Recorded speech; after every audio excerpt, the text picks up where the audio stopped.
Welcome to the Zen Studies Podcast. This is Domio Burke. Thanks to new supporting member of the podcast, Stephen, from Vancouver, BC. So this is an extemporaneous, that is unprepared, question and answer episode. And thanks to listeners who have been submitting questions and comments. I have more than I can answer in more than one episode, but we'll keep working through them. So please don't hesitate to send me your question through the podcast website, zenstudiespodcast.com. My unprepared answers, by their nature, won't be comprehensive or perfect. So if you think of a perspective I've missed or have something to add or correct, go ahead and send me an email, and I may follow up in a subsequent Q&A episode. So I will begin today actually with a comment from Matt, and this I did prepare. In the last episode on equanimity, I stated that equanimity was one of the Buddhist 10 perfections, or paramitas. And Matt wrote saying he had a small nit to pick. He says, the nitpick is that the 10 perfections are a Theravada list, and thus, in my humble opinion, should be more appropriately given their Pali name, parami, since the Theravada canon is all written in Pali. The Mahayana has a list of 6 perfections, commonly referred to by their Sanskrit name, paramita. I think this is a distinction worth making because the use of Pali versus Sanskrit is almost always a reliable indicator for whether someone's talking about early material or the Theravada tradition versus later material and the Mahayana tradition. So, good point, Matt. Upon further research, I realized I had also assumed, wrongly, that the Theravada paramis were the 6 Mahayana paramitas plus 4 additional ones. However, it turns out that there's even a list of 10 Mahayana paramitas. And although the 2 lists share 5 perfections, that is, generosity, ethical self-discipline, patience, perseverance, and wisdom, the rest of the lists are quite different. The 5 additional Theravada paramis are renunciation of attachment, being true to one's word, resolution, love or metta, and equanimity.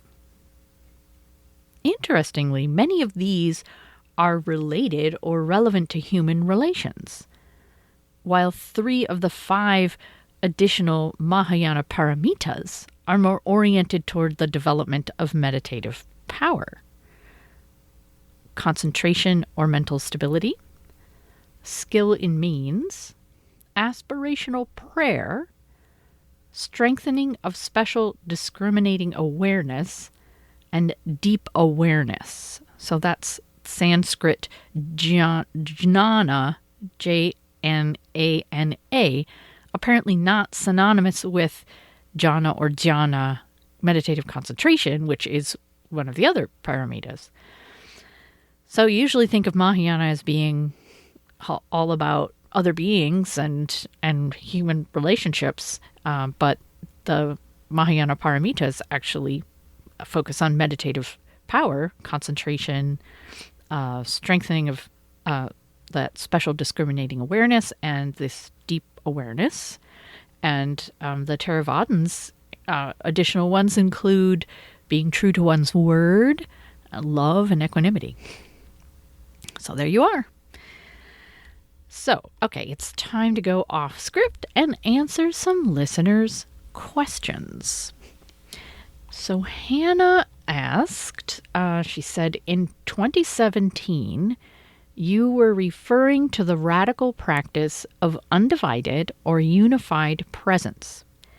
And you said that was what you were calling it for now, But now that it's 2025, I wanted to check in and see where you were with this philosophy, as I find it fascinating. So the episode that Hannah's referring to is way back. So that's episode 7, Beyond Mindfulness, the Radical Practice of Undivided Presence. So you may have heard in other episodes of the podcast that I personally have always struggled with mindfulness. Mindfulness is very simple. It's one of the very first things that you're taught as a Buddhist. Basically paying attention whenever you're doing anything, no matter what you are doing. Particularly if you are eating, you are just eating. If you are walking, you are just walking. So not letting your mind wander all over to other topics, other places, past and future, but keeping it right here, focused on what is going on internally and externally and what you're doing. Very simple, and usually at first we find it very liberating and radical. Oh, cool, yeah. What if I paid attention while I was washing the dishes, or while I was just spending time with a loved one? What if I just kind of settled into the experience, and instead of fantasizing about other things or letting my mind wander or letting it be kind of hijacked by other compelling topics. But after a while, it can feel like what it felt for me was a struggle. I ended up creating kind of a dualism where I had a sense of myself, an aspect of myself which wanted to be aware and mindful, and then whatever else the rest of me was, which was not mindful at all, which was caught up in things, just caught up in the dream of thought, I like to say. And it felt like just periodically I would become aware again, and oh, right, I wanted to be mindful. And my ideal, maybe I was just trying to do this too completely, too literally, but I guess the ideal that I was going for was like really like unbroken concentration on what I was doing. I remember weeding and say, okay, I am going to be mindful while I weed. I am not going to let my mind wander. And it was quite disturbing to realize how nearly impossible that was. That I would be mindful for, I don't know, maybe a few seconds before I would start thinking. And really, ironically, the very effort to be mindful, the very effort to practice, would be the jumping off point for all kinds of thoughts. So I ended up feeling just like it was a struggle and like I was inadequate, that every day I was aiming to be mindful 100% of the time and instead ended up mindful like 2% of the time. So when I was in retreat and at certain times when I did find myself more mindful, I really explored what that felt like and wondered, is there some other way to approach this practice, this way of being, this goal, if you will, without creating that dualism, that sense of struggle. And so that radical practice of undivided presence was what I had come up with at that time. That as I was out grocery shopping, for instance, I realized that I was doing this task and thinking about a bunch of other things at the same time, anticipating things. And to be undivided was to kind of pull all of those parts of myself together and be doing whatever I was doing wholeheartedly. So there's many different ways you could describe it, but that undivided presence. And I think this helped me approach the practice of mindfulness with less distress. And really, it's consistent with my affinity with shikantaza, or the zazen of just sitting, in that I see them both as non-dualistic approaches. So in a way, they aim at the same things that other forms of meditation or mindfulness practice do, but without creating this division within ourselves. So we're focusing on the way we want to be. I want to be undivided, rather than thinking, I want to discipline my unruly mind to shut up so that I can be mindful. More getting in touch with this sense of, I want to be undivided, I want to be unified, I want to be present or wholehearted.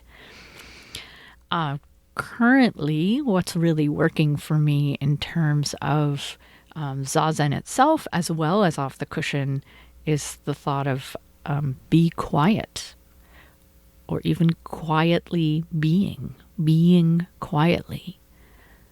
So that's something that I am going to do as I sit, or as I go about an activity, is to be quiet, and it invites me to lean toward the why of that, right? Which I have described as being intimate with life.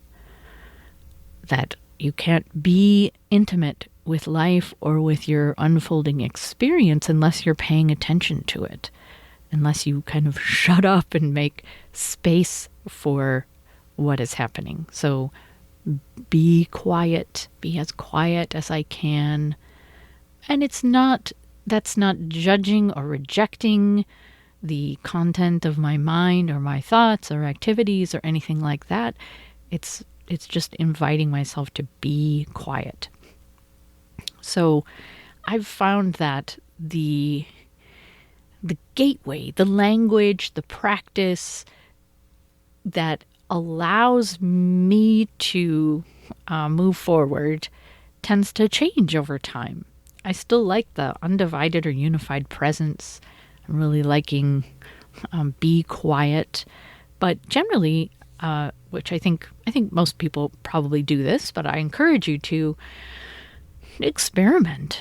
And you might hear another teaching that just resonates. You might hear somebody else share something that works for them, and it just resonates and inspires you toward this stillness. All right. Mike writes, I have always struggled deeply with the idea of karma. It always seems to me too easy to disregard the struggles and suffering of others by just saying, oh well, it's their karma to be poor or sick or subject of a genocide or whatever it may be, and so excuse ourselves from ever lifting a finger to help in whatever situation there may be. I also remember someone saying something like, until you truly know yourself and the way the world works through enlightenment, you can't really help anything. Again, it seems an excuse to never offer assistance or to help anyone who may need it. So yes, there are many different views of karma, which I define as behavioral cause and effect, or the law of cause and effect as it applies to human behavior. And I'm not a scholar, so I can't speak much to, where different views arose or what school believes what. But I do know that there are views even amongst some modern Buddhists and actually other forms of religion as well, particularly those who arose in India, that anything and everything that happens to you is a result of your karma, meaning is a result of actions, of your past actions.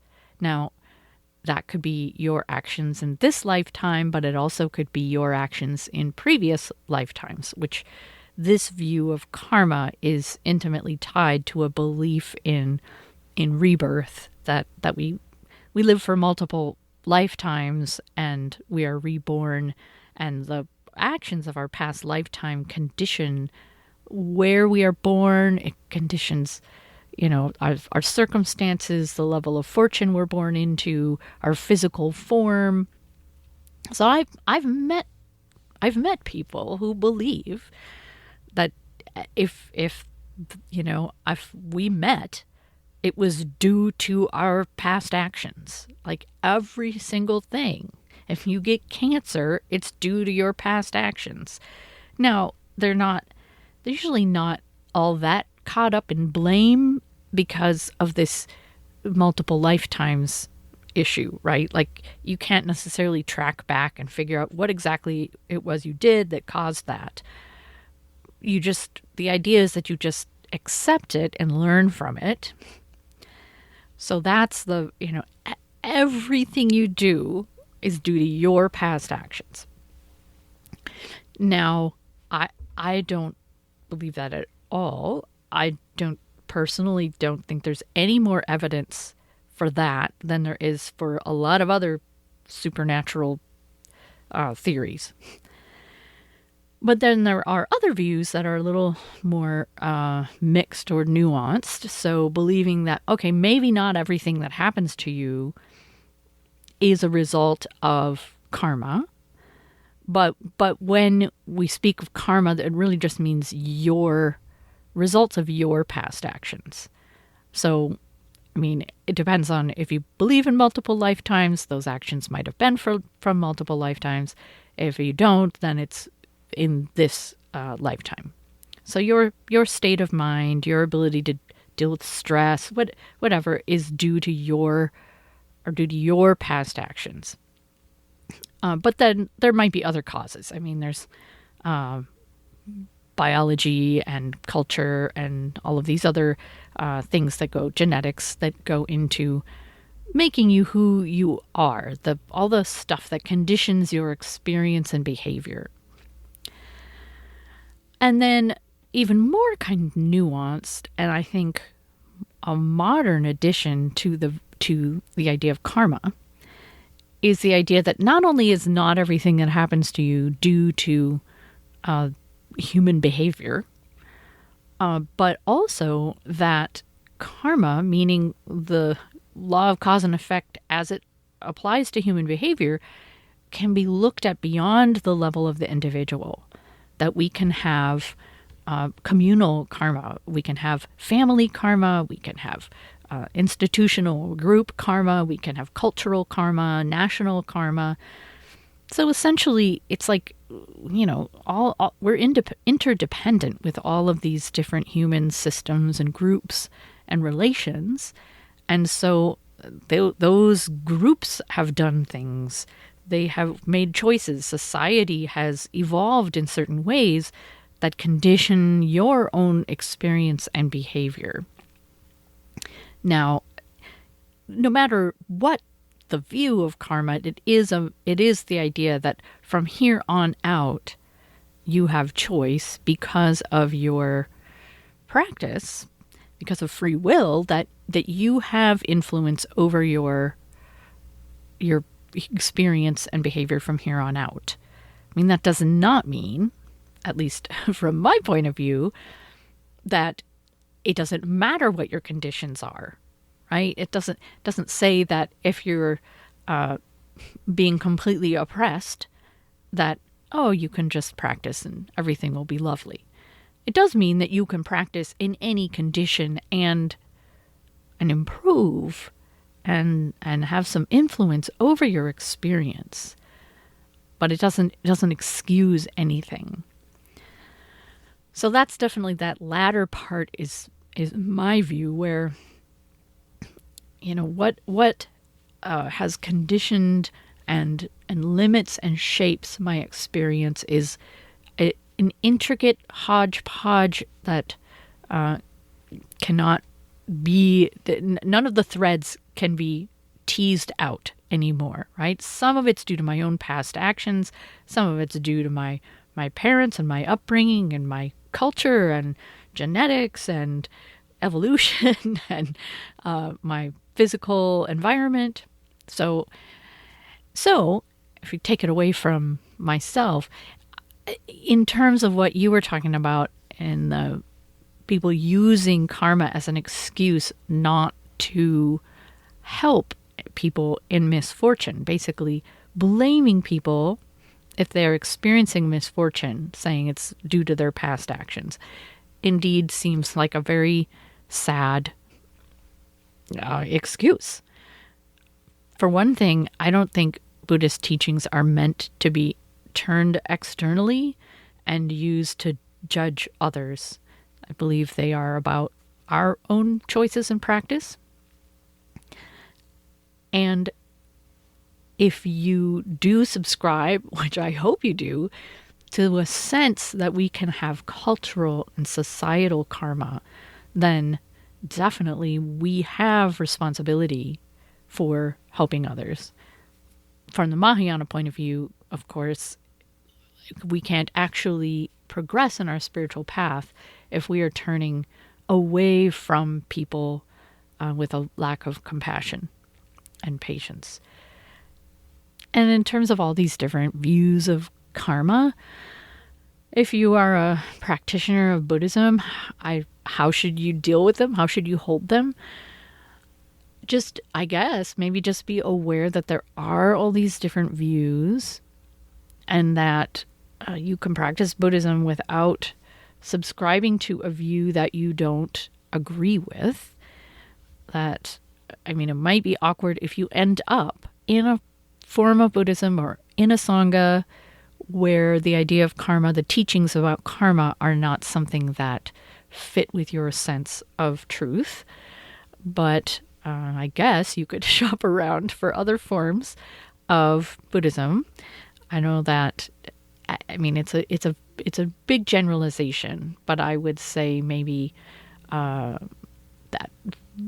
some forms of Vajrayana Buddhism, Tibetan Buddhism, and or maybe some very traditional Theravadan forms of Buddhism might be the ones inclined to be teaching that the karma is quite literally, like, everything that happens to you is due to your past actions. So basically, particularly forms of Buddhism that focus a lot on rebirth or reincarnation, which, like, Tibetan Buddhism is one that really does focus a lot on that.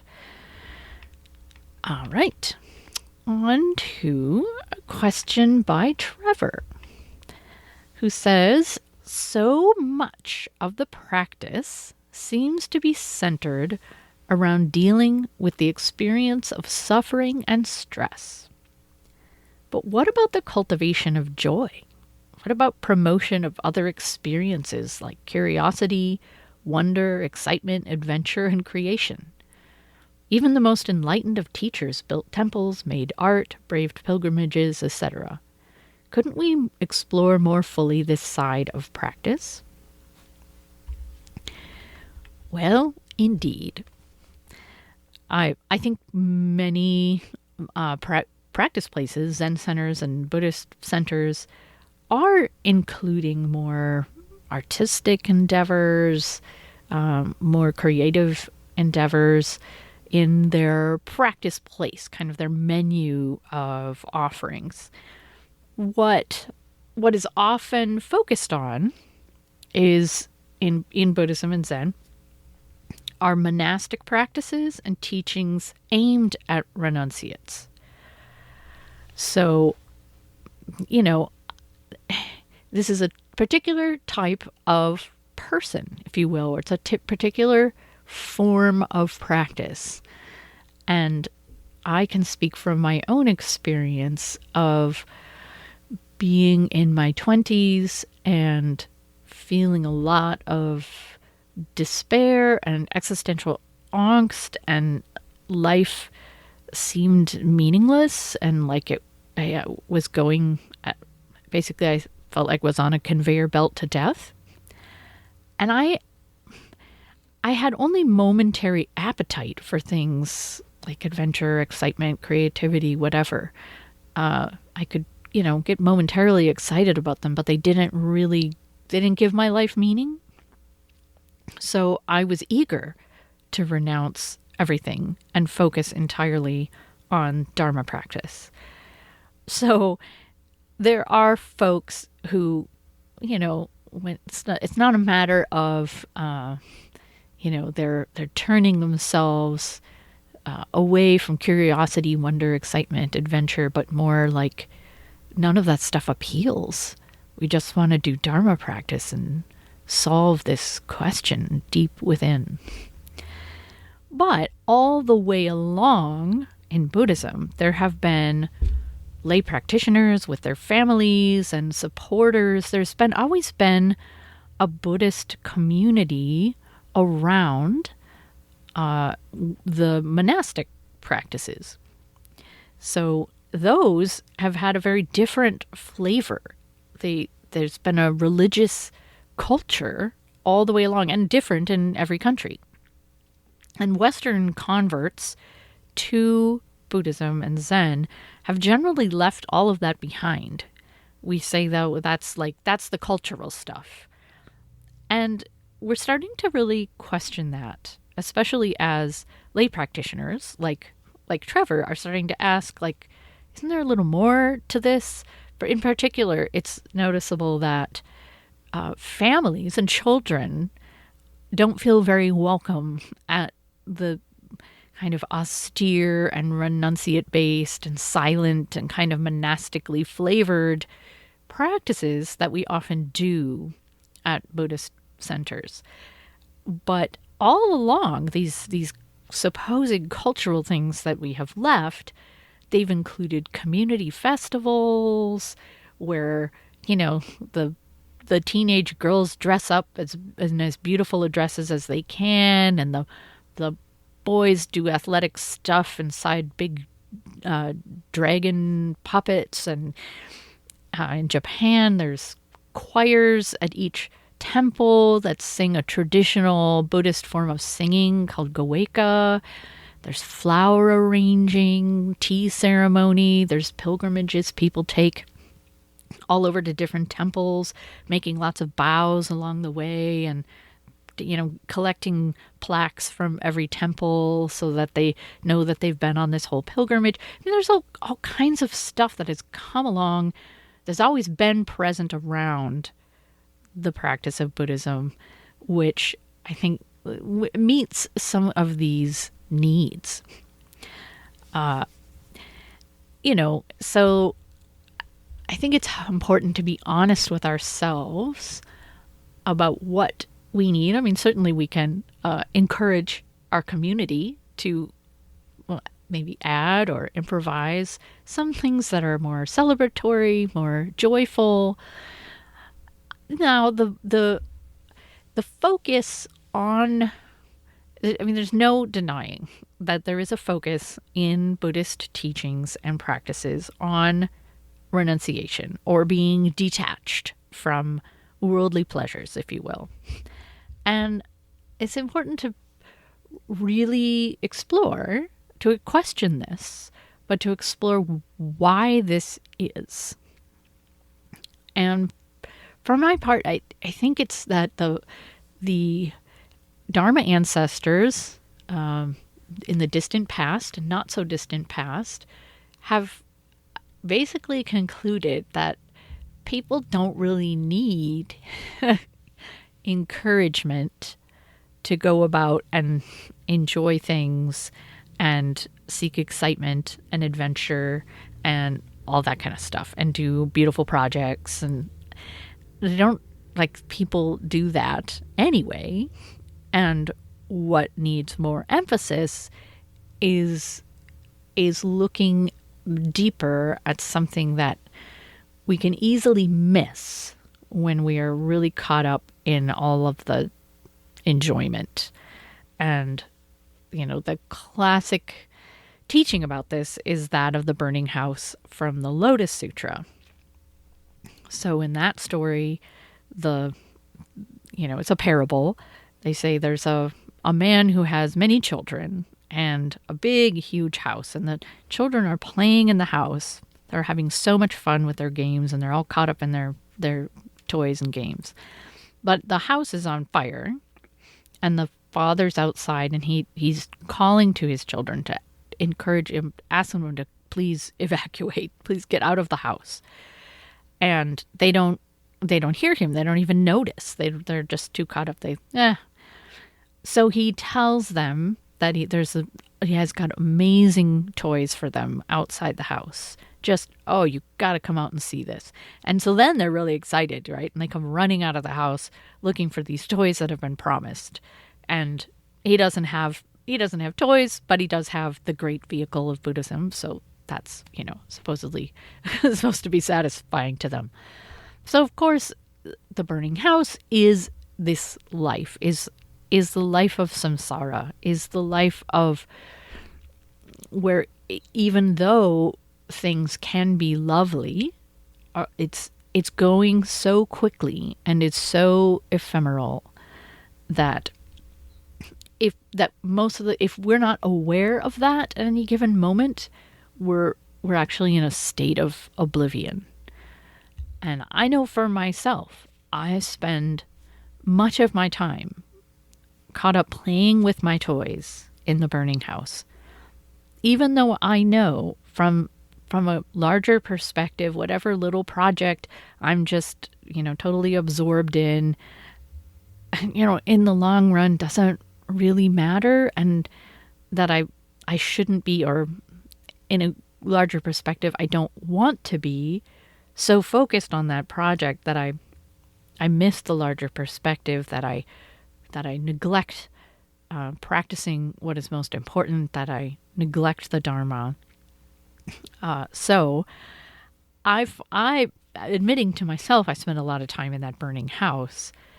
I think this is, and I aspire deeply to all grand things Dharma, as you probably know if you listen to this podcast. But we forget and we get all caught up. So that's why I think there's so much emphasis on not getting caught up in all that stuff. But there is definitely a time and place for that. And maybe even, now that I think about it, in some Western cultures, which are kind of rooted in Judeo-Christian kind of a sense of either guilt or Puritanism, that we may decide that, enjoyment, worldly pleasures are somehow kind of defiled or bad in some way, that we have some kind of judgment of them. So maybe there is actually a value for Western Buddhists to take up some kind of creative, joyful or celebratory kind of activity, which challenges that, because, there is nothing inherently wrong with any activities, and we can learn a lot from, artistic, athletic endeavors, etc. I mean, I greatly enjoy playing the accordion, and actually find a lot of Dharma teaching in playing music and learning how to let go of the self, of concern and the sense of control, to let things flow. So yeah, a lot can be learned from other kinds of experiences. All right, that is it for today. I will be back soon with a new episode. I hope you'll tune in. Thanks for listening.